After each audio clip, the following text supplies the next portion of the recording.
Okay, so we had to restart the Zoom, well, the whole computer. Okay, Zoom, I'm sorry I told you all you're bad because 2 thumbs down is rain. But we live in rain country, so I think that that's not a great thing. But if your retaliation is to not allow me to screen share because I gave 4 thumbs down to your 2 thumbs down rain. Okay, so here we are, Kuhaantí, translating this story. Maybe I'll try switching to this camera. Okay, so we have Kuhaantí, and as we're going through this story, we have so far, I'll just read the lines that we have translated so far. Tlein,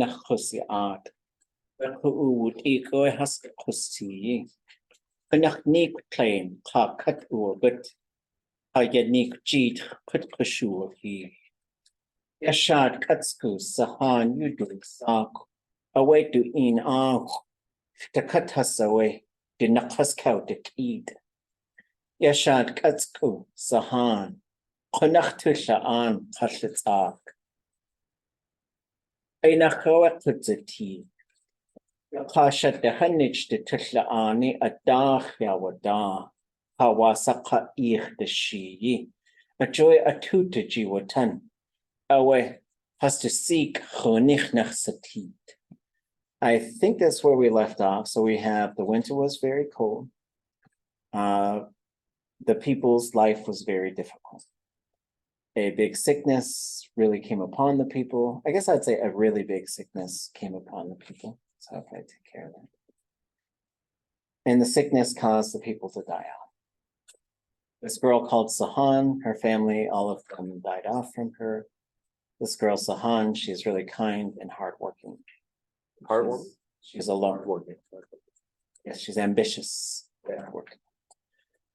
The leader, who does the verb, observed her kindness and how she helps people. Because of that, he adopted her so she could become their daughter's friend. That's where we left off. We had a couple of pretty complicated verbs. And so I think we shifted to doing something else for a while. And now we are back.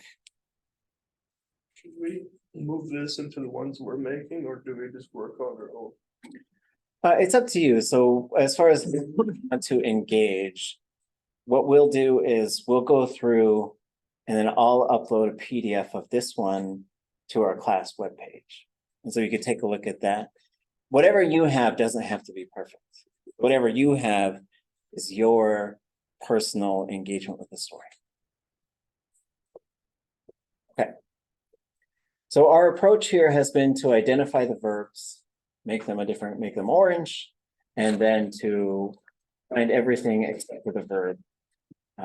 So that's been kind of how we've been approaching this so far. So, and I get someone to read sentence number 7.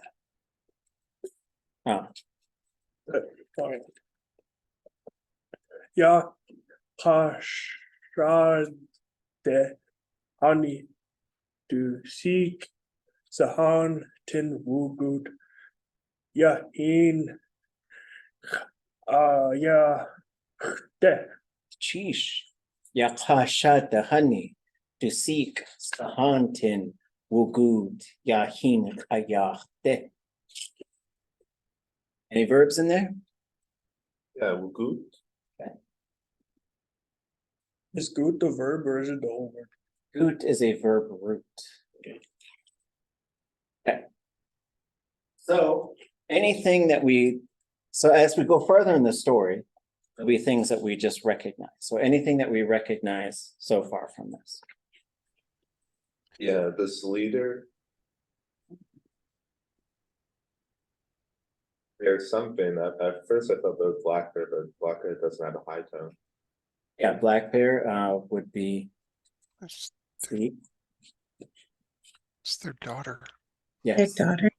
Oh yeah, Their daughter. That's the word. I should know that one. So daughter is often C. But technically, so is doll. Like, and so seek is usually what we use to differentiate between the two.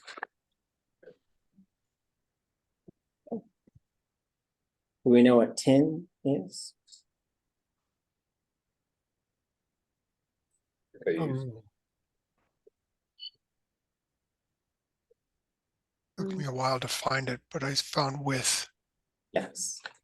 I also found with. Let's open up the dictionary and take a look. And so if there's anything that seems like it's a little tricky to find, we're just going to go find it together. So I had to shut the Zoom down. Right, because I made fun of Zoom.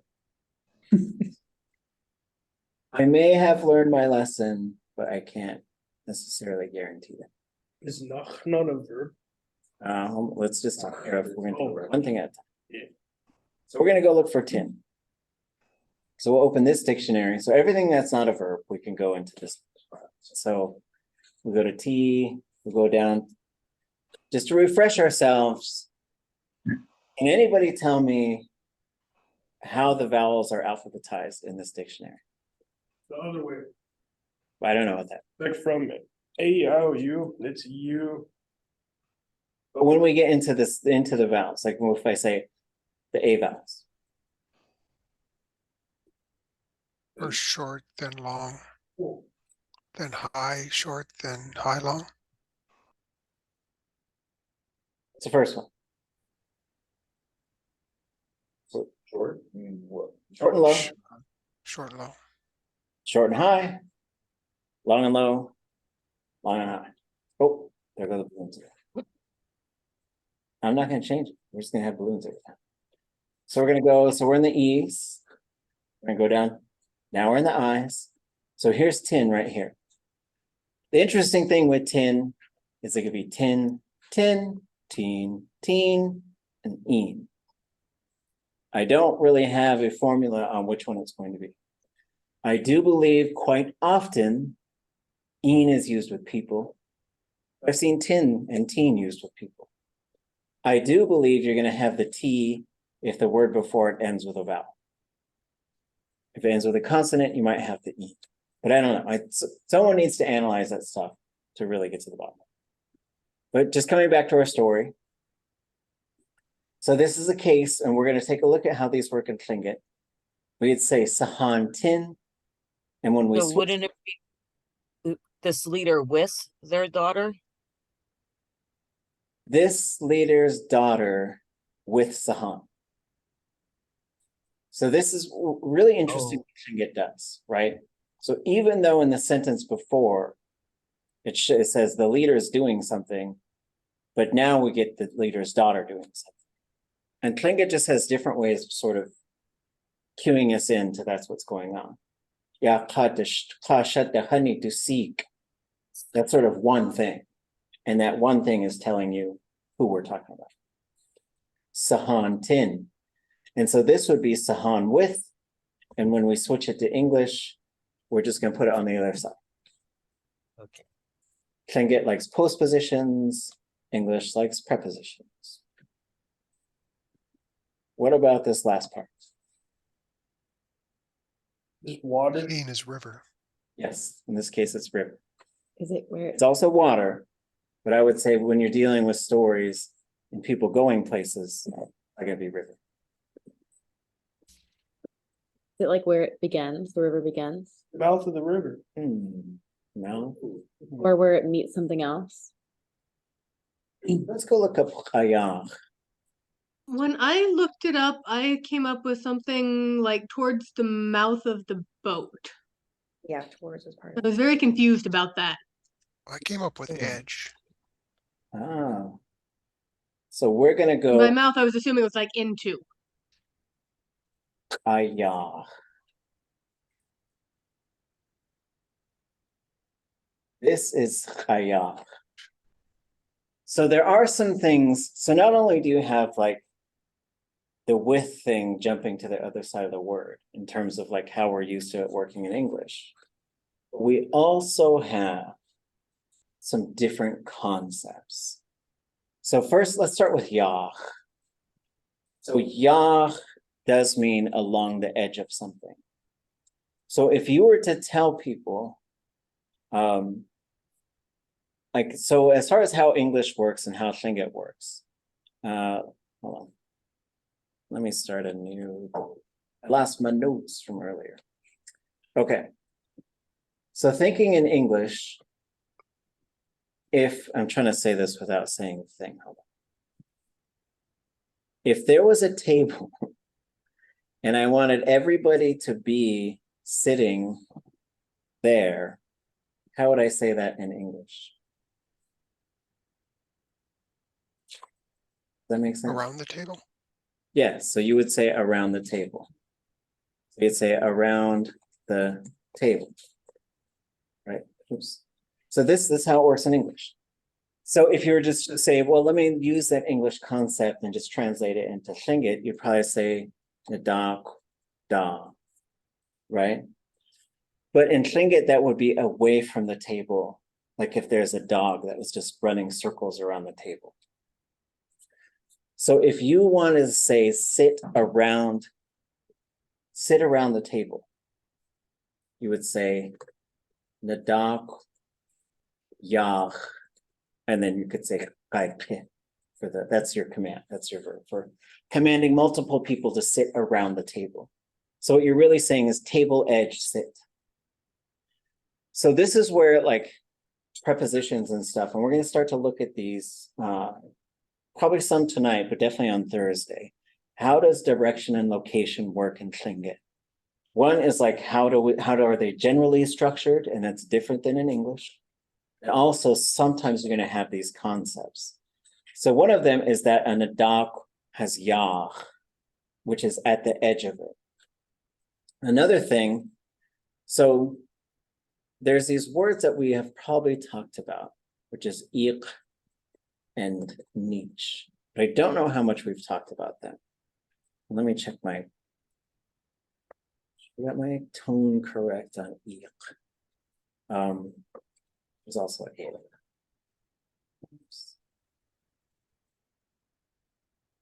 I got it right. So this could be iq or eq. That first one is just a dialect difference.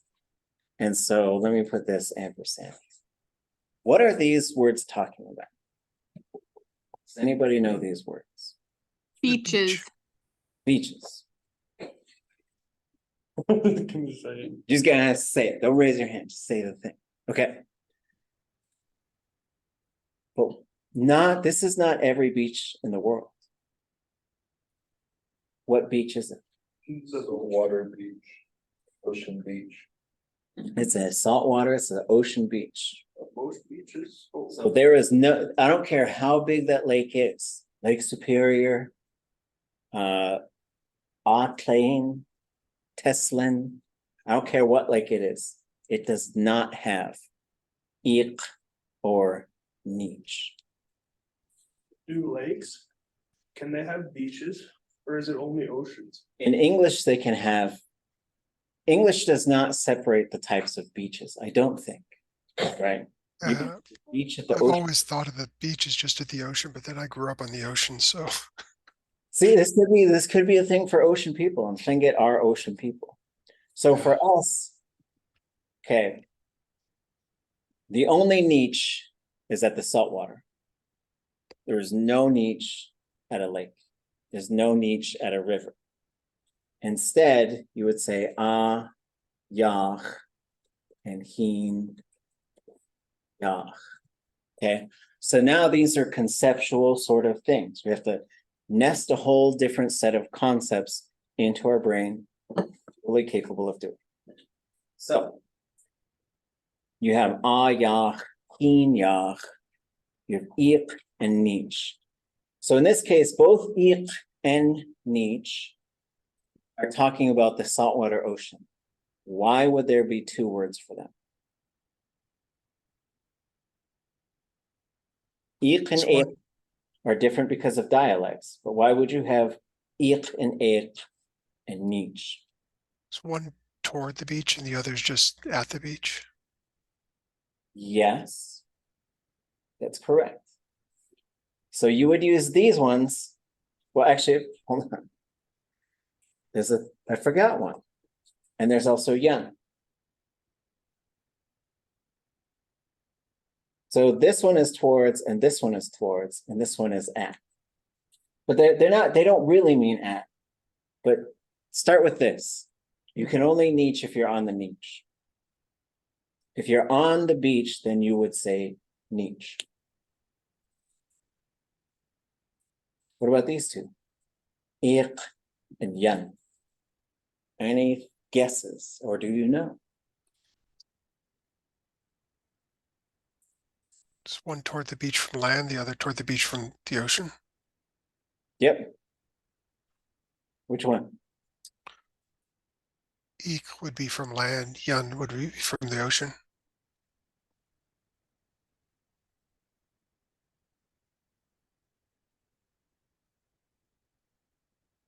Okay, so we've now solved that. So then you have yah, heen, yah. That's how you would say the beach. Or you don't even say really beach. You could say hak,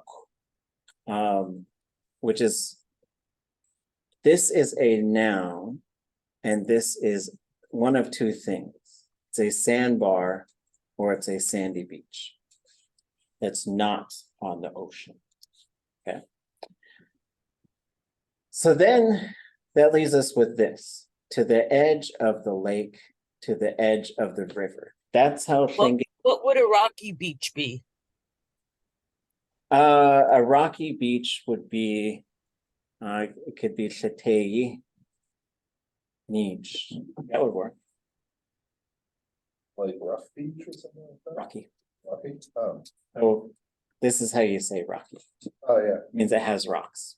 yeah, there's a te in there. Okay. So just so like teh is in here as a verb root. And you could also say, do you folks know what Theo is? What would a not rocky beach be? Can be. So Theo is sand. Teh is a rock. Is Kak a sandy beach on a river or lake then, or is that any? Yes, that's a, okay. It's a good question. It's any. But you would have to use this one to talk about, okay. This is a sandbar in any water. And it's a sandy beach. I think in the fresh water. I have to test that one. It seems to me that's how it works. So from heen yach and yach, whoops. We can also go yach and yach. So you folks were right on to see like a mouth, right? But it's not just a mouth. Is not just a mouth. What else is it? An opening? It's an opening. So that means this is the edge. Like really what it literally means is the edge of the lake, the edge of the river. But you can have the mouth of the edge, which means here your toes might not be wet. Your toes are wet right there. You are breaking into the surface of the water, which is, there's all kinds of fun stuff you could really go wild and think about here, which is the water has a mouth. The water has an opening. That's how Lingít like sees it. So when you say heen yach, we're going to the riverbank. It's probably how I'd translate that. Heen hayach, we're going to the river's edge. There's a slight difference here, right? Because you could walk along heen yach and you won't get wet. If you're going down to heen hayach, you're probably going to get some water. Or you're going to do something in the water. Again, like very specific structured references. We live by the water. It's a really important thing. It's just built into our language. So this river, what did I say? River's edge? Riverbank? I don't know. Dropping point for a yacht. Yeah, right. But as far as like when, and so this is always interesting because this exercise we're doing so that we understand how the Lingít works. If we were to write an English translation, for me, I would come back and say, the leader's daughter went to the river with Sam. That's what I would say. But you know, but it's interesting too because there's just extra detail in the Lingít. That's not to say English can't have that detail. You say to the river's edge, but it's just kind of, you gotta make some decisions on how you translate that. So that gets us to the verb. Again, I think earlier we had uwagut, and now we have wugut. What is wugut? Do we know that one? Walk down along. So, you know, we could just say went. Yes, no.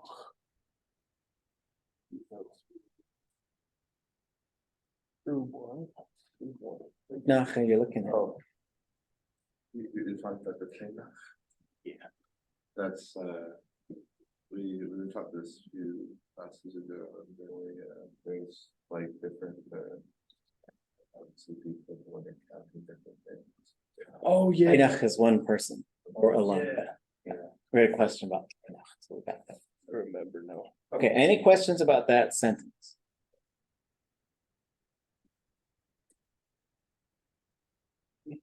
Yeah. I understand it, yeah. So when I was doing the translation, I thought that since the previous sentence had said that the leader adopted Sahan, that it was talking about, you know, the leader's daughter Sahan, that it was now referring to her as his daughter. Is it not clear in the Lingít, or is there something that I missed? Oh, okay. I thought the same thing. Good. Okay, good call. So the other thing is, one is we had this story and we translate it into Lingít. Then we took it and we said, let's boil it down to 30 sentences. Let's create a 30-sentence version, which means we have to cut a lot of stuff out of the story. And the idea was to have sort of a beginner's version, which is interesting because it's getting a beginner's version out of Lingít is very difficult, right? It's like, here's the beginner's piece, and it's like, it's still very huge. So coming back, the winter's difficult for the people. A whole bunch of people died off from sickness. This girl, Sahan, her whole family died off. She's a hard worker. She's nice. She is all alone. She has no people. She is an orphan, right? And so thinking about how Lingít culture works, if your parents died off and you're pretty young, that's probably a really difficult life, unless somebody takes you in as their own child. That's how things used to be. That's not how we are now, but that is how we used to be. So now this sentence says, the leader was watching Sahan, how nice she was, how kind, how she always helps people. So he adopted her to be his own child because he had a daughter and he wanted her to have a friend.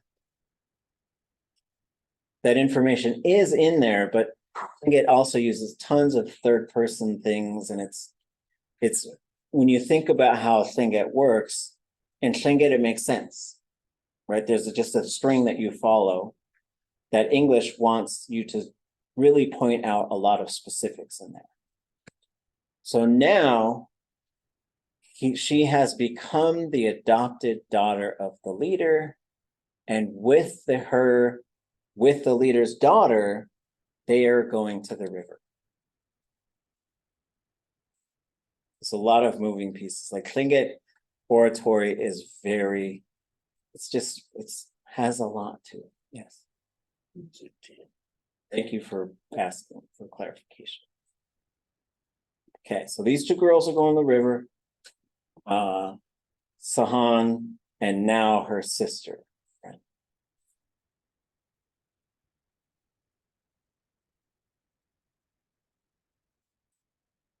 Who wants to read number 8? We gotta get a different reader. Haven't read yet. That was a great time. Cool. Tutua ustigu yahin yiktach stiat ihin ke akawakwaji ke adana du jindach. Ish. Tutua sagu yahin yikdach sa'atihin ke akawa kwaji ke adanatu jindach. Okay. Any verbs in here? Adana, to drink. Yeah, adana. It's a verb. Stigu. Yes, and for this one, we're gonna grab this whole part. That's all part of the verb phrase, and if we took it off, we get something different. A kawakwaji. Yes, and we're gonna grab K. It's built to the verb. Is stiati a verb or does it function more as an adjective in this sentence? It's a verbal adjective. So yes, that's a good call. We're gonna treat it like an adjective here. Kuhaantí is just like living, basically. So, yeah. Okay. Though it's just a one person living, if you did the literal translation. So going through They are, things that are not the verb, they are one person. we have yahin.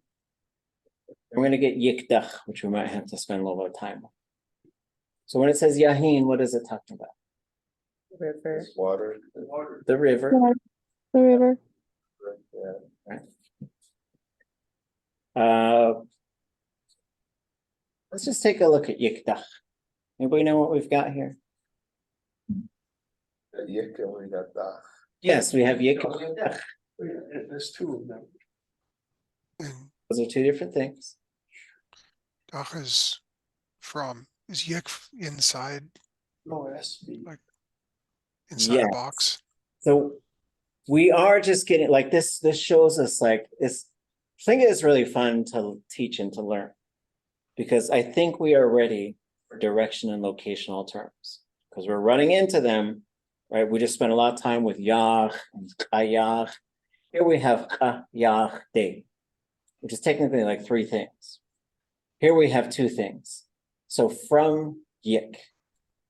And so we actually let's just go take a look at this because this is one of, there's a few words in Lingít that I think are really important to understand how they work because they could do a whole bunch of different things. And one of them is yik. I think about yik all the time because it's taken me a long time to understand. And there's two different ones. So we're going to take a look at what they are. So let's get down to yik. This is the one that we're looking at. Okay. Ooh, dash yik. So yik, so this long dash here, what is that telling us? It needs to be slap it. after. You slap on the end of a verb. Needs to be after the thing. It's after, but it's also what?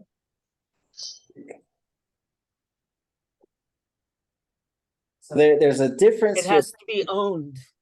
Yes, so there has to be a word in front of it, but those words will not be connected. So the long dash, so this is very, we might end up doing it differently in the future, I don't. Where's it? A hyphen means it attaches to the word. It's short.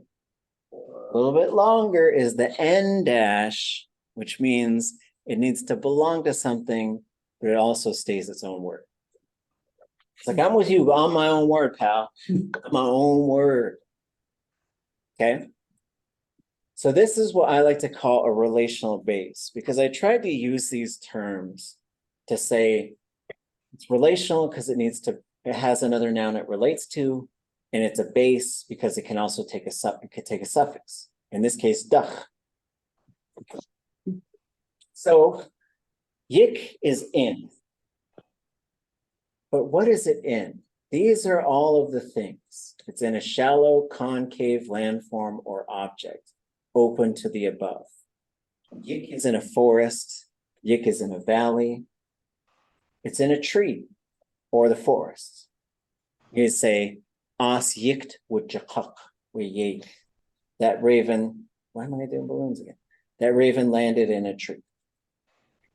It's also in a boat or a car. Because it was in a boat, and so it just transfers over to being in a car, even though you close the doors, whatever. It's also in somebody's stomach or gut cavity. So the name of all of your guts and Lingít is yik adi in the shallow container things. If you were swallowed by a whale, you would say, ya yik, I'm in a whale. It is also in a body of water. So these are two different concepts. So this one is like sort of these shallow things, or these things that are open to the above. The second category is you're in a body of water, and it means it's too shallow to submerge in. So I started, this is where I was getting confused, because we drove by a boat sitting in the water up to here. It was sitting down and it was eating a fish. And I said, Hoots heen yikt ha ha acha. And this was in 2005. So this was almost 20 years ago. And a speaker said, no, that's heen talk. And I said, why? I said, because if it lay down, it's underwater. So if you lay down and you're underwater, that's heen talk. And if you can't submerge, that's heen yik. Yik. So if you say yikdach, it's from the shallow part of the water. Again, lots of information packed into a little bit of a sentence. The river, you could just say from it, right? Again, like once you switch it to English, there's tons of information that the Lingít has, but English, I think, would just say in the water. But Lingít needs to know, how are you in the water? Then we have sa'at ihin. So it's very common to get, because if you said sa'at, do we know what that is as a verb? Sa'at. Old. Cold. Old. So there's this thing where you could put a suffix on it. This is different than the suffix we just learned a little while ago, but very similar. It actually follows all of the same rules, but it always stays low. And it's what we call an attributive suffix. One of the things that it does is it turns a state verb into an adjective. Well, it turns almost any verb. It could turn a verb into an adjective. So that's why you have sa'ati hin. So then you'd say cold water. So if sa'ati hin, if sa'at is it's cold, and sa'ati, oops, what am I doing? Sa'ati hin is cold water. If yat'a, what is yat'a? Anybody know? Thing. Yat'a, Hot. it's hot. So how do you think I'd say hot water? Tahin. Yat'a yihin. Tahin. Oh yeah. I remember. Yat'a yihin yik yechatiti. Or you say yat'a yihin tak yechatiti. And there's your metaphor for I'm in hot water. You wanted to say it because I know it's like you're in trouble, right? If you're Tahin. speaking English. Okay. What about tle? Anybody know that one? Anybody look up? That's not, isn't it? Not, That would be tle. I thought it Next, or then. was Yes. prevent. So tle is then, right? So river, from it, cold water, verb, then, and just pay attention as you look at stories and you look at speeches, keep your eye out for this word, how it's being used in Lingít. Yeah. We got another verb, dujinda, Of their hands. From their hands. from their hands, yes. Okay. Now, let's get to the verbs and unlock this sentence. Dutuwasagu. They wanted the They water. want. River. Yeah. They wanted. So this extra little W just puts it in the perfective. Right? You say dutuwasagu, they want. Dutuwasagu, they want. Okay. Anybody have any luck with this? Quadji. Quadji.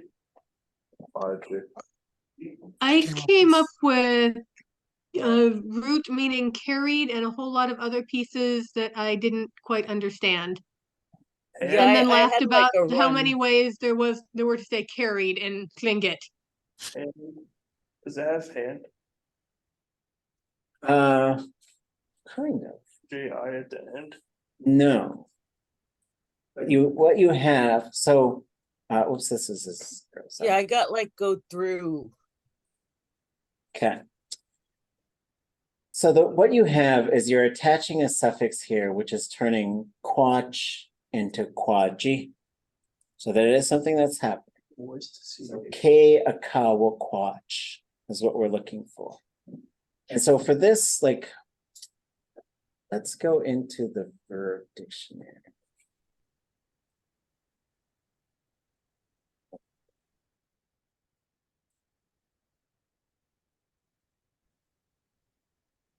Tushani. No, Tushani. So let's switch.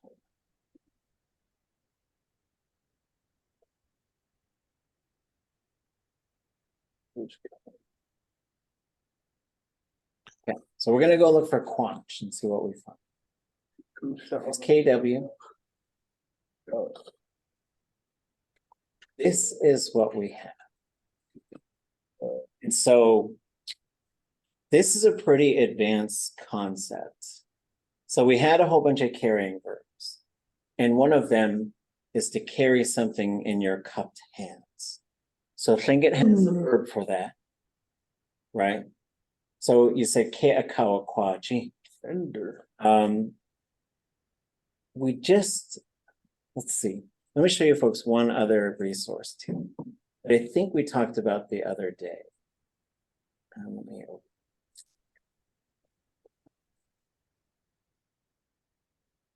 Did we take a look at this in here?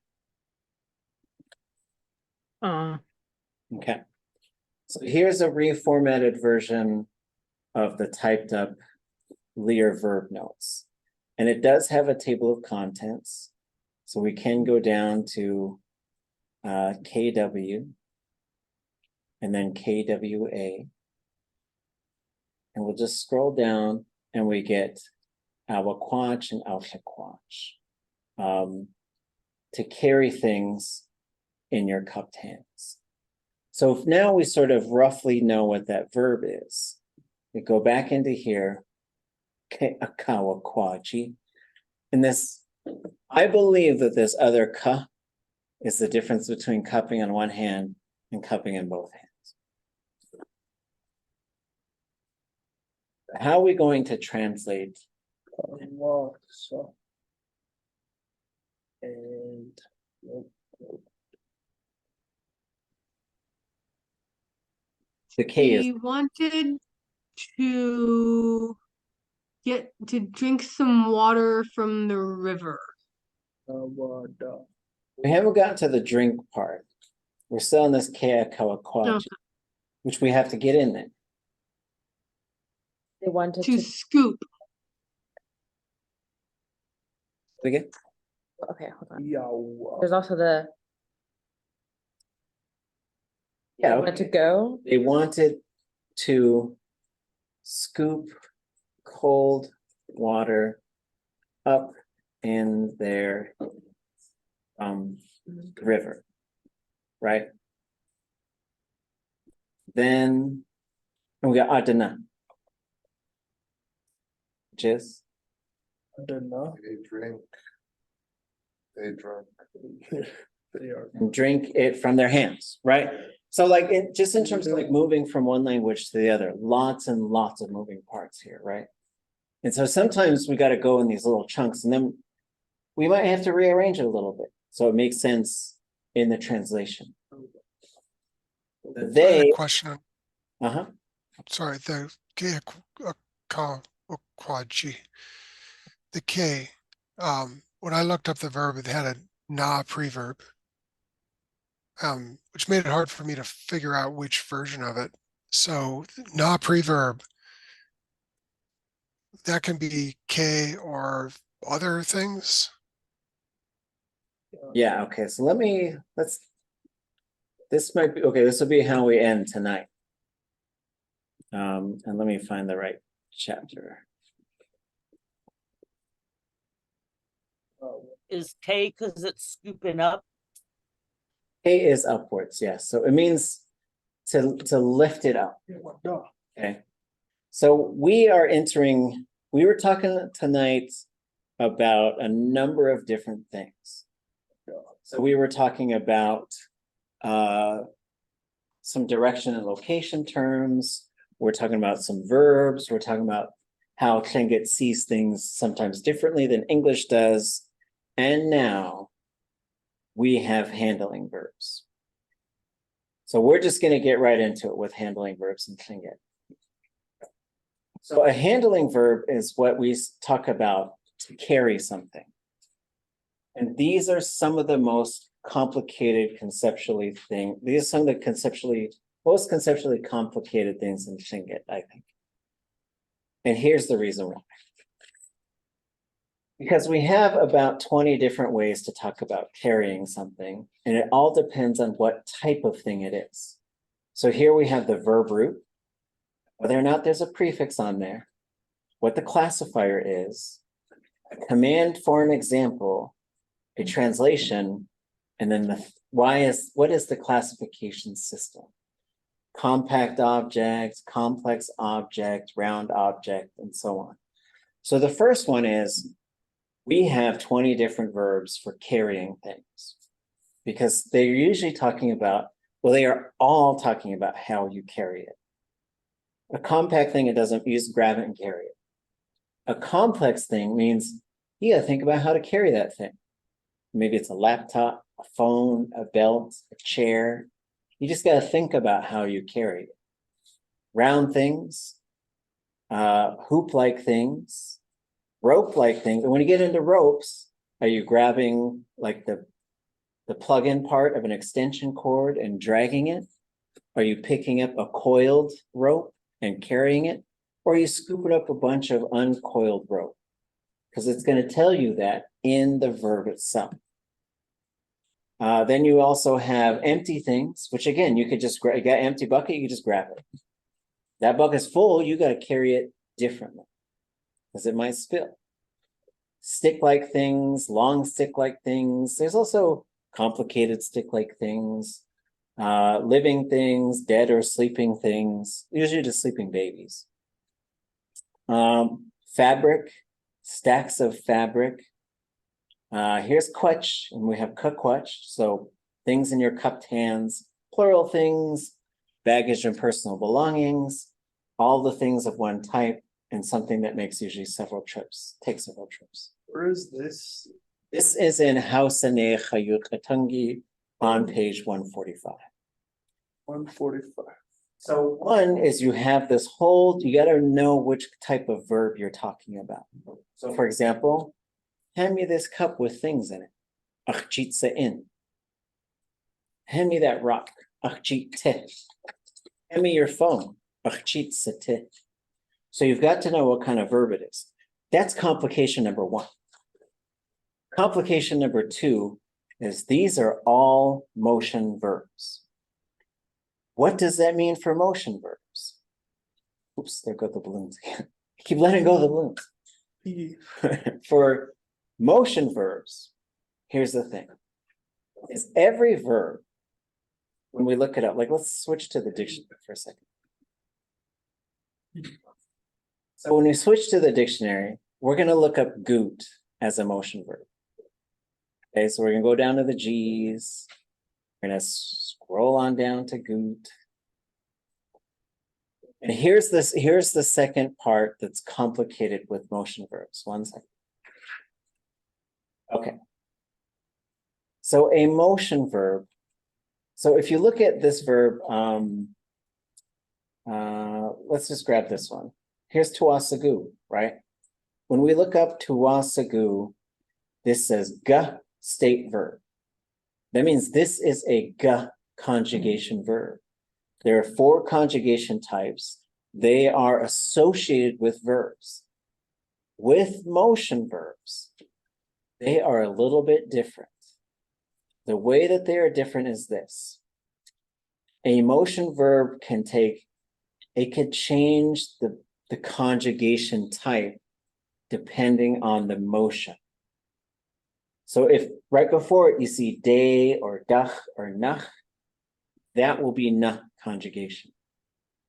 If you see neich or there's a whole set of them, there's 0 conjugation. Achit ti, that's 0. But if I said that means hand it to me, put it in my hand. But if I said carry it over that way de na ti. So that's where handling verbs are complicated because they have this whole big set of categories on how you're going to carry it. And because they're motion verbs, which means they could be 0 or na or ga or ga. Most common is going to be 0 and na though.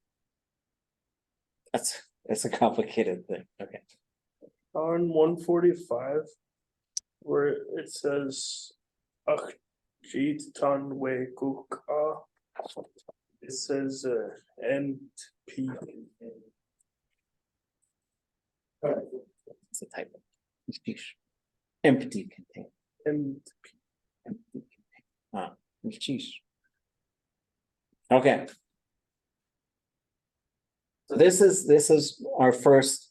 So when we get to motion verbs, though, she wanted to cup up that water in her hands and drink it out of her hands. So she was doing this. That's where we'll leave off the story. So we made it to sentence 8. I told you folks to get up to 10.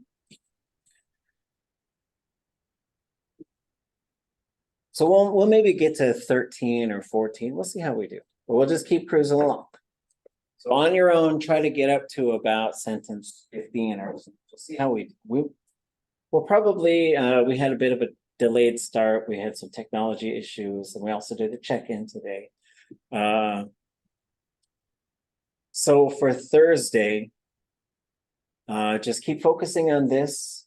For Tuesday, when I open the class with speaking Lingít, I will expect you folks to say some things as well. You don't have to respond to me. You just have to think of some things to say so that you can practice speaking, because you're practicing listening, you're practicing understanding, you're practicing translating. You also have to practice speaking. So just think of some things that you would like to say. Share some stuff with us. Anything else before we go?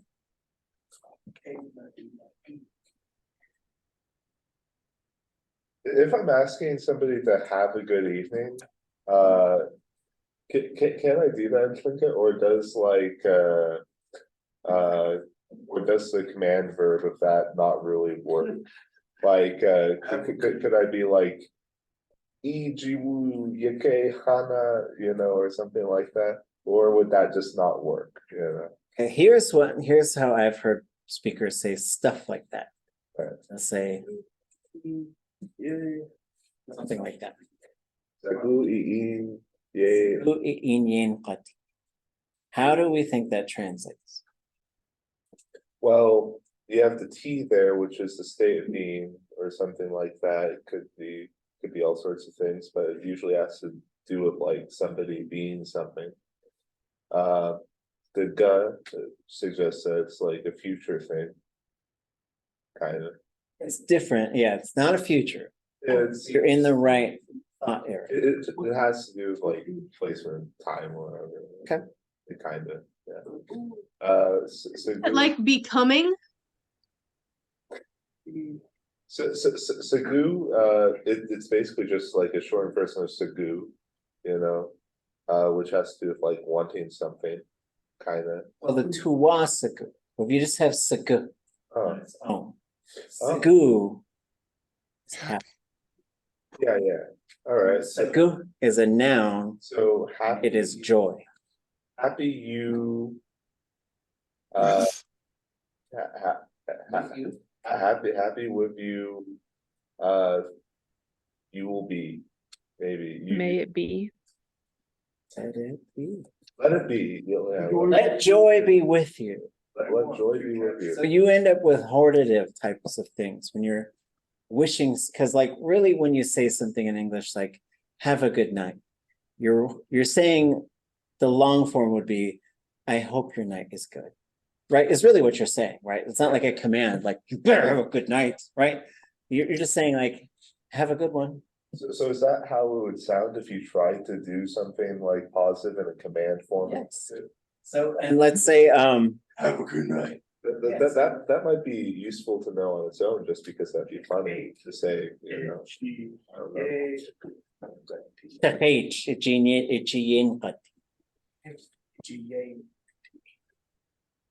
Sagui inye gati. Sagui in gati. you know, we could also say this as may, as far as how we translate. H good one if someone's going to bingo or something.